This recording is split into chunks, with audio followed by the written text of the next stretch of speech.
Helo bawb, Eric Salisbury sy'n yma, a mae gen I gerdd yn gyfrol newydd, Haf o Hyder.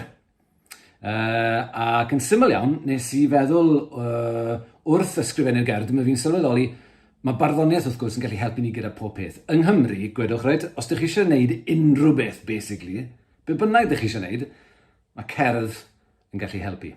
Wir I chi. A mae hynny, wrth gwrs, yn cynnwys codi calon. Felly, dyma ni, dyma rhoi shot ar ei chanu hi. Gan I weld sy'n mae'n mynd.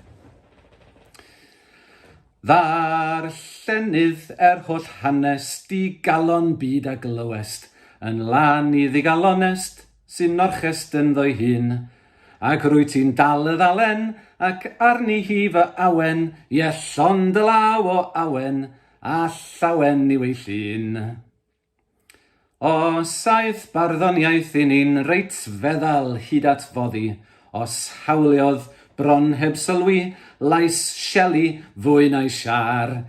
Erioed bu awen Cymro, i'w noddi a'i defnyddio, i'w fflethu a'i haelweithio, tra byddo iaith yn sbar. At iws, beth wyt ti eisiau? Mae gen I stor o'r gore, o wyllus a llinelle a dored ofnedi. Yr union offer gerwin a holltodd gyffion elffin, ie, offer anghyffredin, taliesin yw'n tools ni.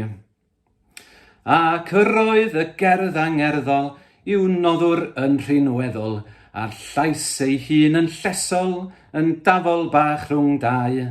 Fe godau uwch pob gwydyr, a chyreu yn llwch yr awyr, dan drawstiau derw ystyr, o wewyr ac o wai. A phan ddoi heibio'r ffenest yn gynnar ganwr gonest, I ofyn rhodd am bryddest I wres dildio'r ha. A'r fiwsig hyn o fesur, rhoi gisan gair o gysur, a'r ryddiau oer ei roddwyr, yn ddifyr ac yn dda. Oherwydd, wir hired pob geia cwla caled, nid oes dim gwir cynwired a'i myned galan mai, ond mae calonau onor fel drysau cae o'i curo rhaid ymwrol i'w hagor i'r tymor ddod i'r tai. Ddarllenydd heddiw Llanwer dy fyd a Haf o Hyder, pob rhyw hedyn pryder, mae llawer mwy o'r llon. Ba raid I ti bryderu, mae'n wan pob baich o'i rannu. Daw'r wawr yn fawr y fori, gan hynny mae'r gan hon.